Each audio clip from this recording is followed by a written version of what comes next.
Hello everybody, welcome to this month's video update for Spectre Robotics. This month, we have a special mention that we will get to near the end of the video. This month's video might be a little bit shorter because of Thanksgiving break, and our team is taking the break to prepare for the upcoming build season. Now that that's out of the way, let's get into this month's events. This month on our team, the members were educated on how to operate a drill press and use taps for screws. These skills were then used to manufacture a thread gauge to help our pit team sort screws and bolts. The thread gauge was split into imperial and metric measurements, each size for bolts and one for nuts. They also practiced making bumpers so that we could teach a few members how to sew fabric for them, as last year we only had one person who knew how to sew. Our coding team continued to code out PID loops to stop the robot from drifting. They also did research into potential tools to help us code the autonomous portion of the robots. They are planning to use an app called Path Planner as a potential tool for autonomous code. Using Path Planner, we can simply draw lines on a 2D image of the field and the robot will automatically follow the path.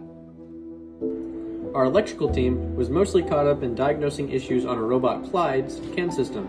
The CAN system, Computer Area Network, is the way that all the robot's components talk to each other so they can get the code they need to function. This system can malfunction due to a couple of reasons.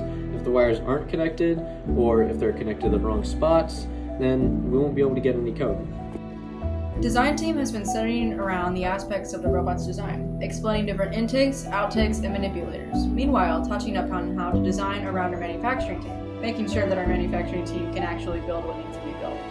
Well, in his free time, our design team lead has been working on the third iteration of our sword module for our robot's wheels.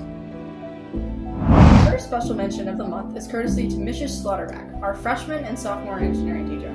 She allowed for us the opportunity to attend an event called Rise and Shine Saturday.